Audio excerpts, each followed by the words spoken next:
Assalamualaikum warahmatullahi wabarakatuh. Perkenalkan, nama saya Siska Imelda Sofia dari kelas 10 KBC IPS 3 SMA Negeri 1 Situbondo. Pada video kali ini saya akan menjelaskan dan memberikan pandangan saya terhadap salah satu berita yang menurut saya ada kaitannya dengan ancaman terhadap integrasi nasional dalam bidang ekonomi politik. Baru-baru ini sudah beredar perizinan dan juga perubahan daftar negatif investasi, di mana daftar negatif investasi sudah dibuat oleh pemerintah berdasarkan dengan kearifan lokal yang berada di Indonesia dan juga dilarang karena tidak sesuai dengan kebudayaan masyarakat Indonesia sendiri. Setelah dirubah, ada 14 investasi yang diperbolehkan beredar di Indonesia, namun masih ada juga 6 investasi yang tidak diperbolehkan di Indonesia. Berdasarkan dengan perubahan negatif investasi tersebut, salah satu investasi yang sekarang diperbolehkan di Indonesia yaitu adalah beredarnya atau diilegalkannya minuman keras atau miras, dengan tujuan dapat memulihkan kembali perekonomian yang berada di Indonesia. Karena dilihat dari omset pemasukannya, negara Indonesia mengimpor minuman keras dari luar negeri sebanyak di atas 3 triliun setiap tahunnya. Sedangkan negara Indonesia memberikan minuman impor tersebut terhadap negara asing sebanyak 5 triliun pada setiap tahunnya dan selalu bertambah.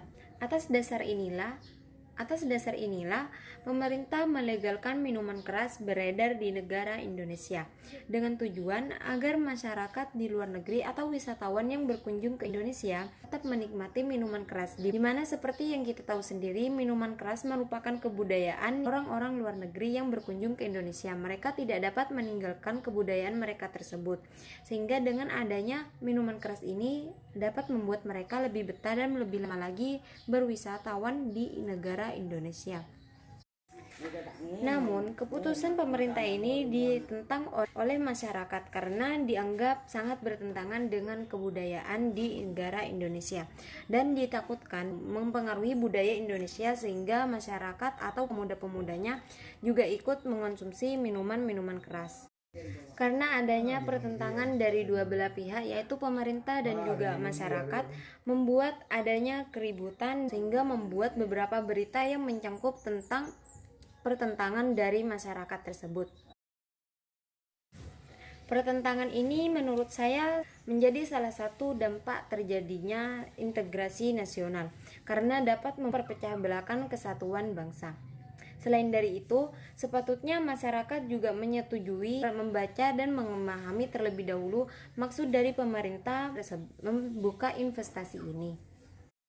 Karena menurut saya mereka yang sudah membaca berdasarkan dengan info yang sudah didapat, pemerintah melakukan hal ini untuk memperkembangkan lagi perekonomian yang berada di negara Indonesia. Selain itu juga dapat lebih banyak lagi wisatawan yang berada di Indonesia.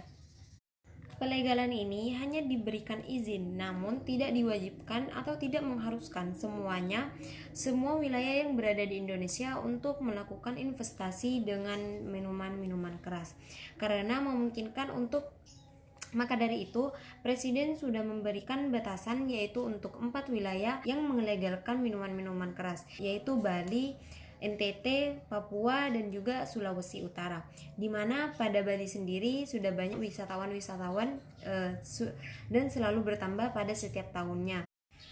Berdasarkan dengan wilayah-wilayah yang sudah diberikan izin untuk melegalkan atau melakukan investasi minuman keras adalah wilayah-wilayah yang masyarakatnya tidak mayoritas menganut agama Islam, sehingga masyarakat di wilayah tersebut tidak mengenal unsur haram untuk minuman-minuman keras tersebut, dan kemungkinan besar mereka tidak akan keberatan jika ada investasi minuman keras di wilayah tersebut. Namun selebihnya Bapak Presiden kita tidak mewajibkan atau mengharuskan untuk melakukan investasi tersebut, sehingga selebihnya untuk izin diperbolehkan atau tidaknya itu bergantung terhadap gubernur di setiap wilayah tersebut. Berdasarkan dengan penjelasan tadi, sudah tentu saja pemerintah melakukan dan juga mengubah daftar negatif investasi tersebut sudah berdasarkan dengan pertimbangan yang sudah matang dan juga memikirkan terhadap negara sendiri, di mana hal ini sudah dapat menguntungkan dan juga memikirkan berdasarkan dengan kebudayaan yang berada di wilayah. Hal inilah yang mengakibatkan perpecahan dan adu pendapat antara pemerintah dan juga masyarakat. Bagi saya sendiri, agar kedepannya tidak terjadi lagi masalah seperti ini, karena masalah ini dapat mengakibatkan ancaman terhadap integrasi nasional, maka dari itu masyarakat seharusnya mencari tahu info terlebih dahulu.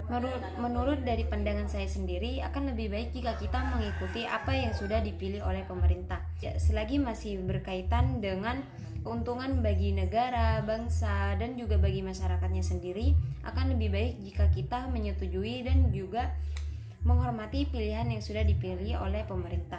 Lebihnya penjelasan dari saya seperti itu. Wassalamualaikum warahmatullahi wabarakatuh.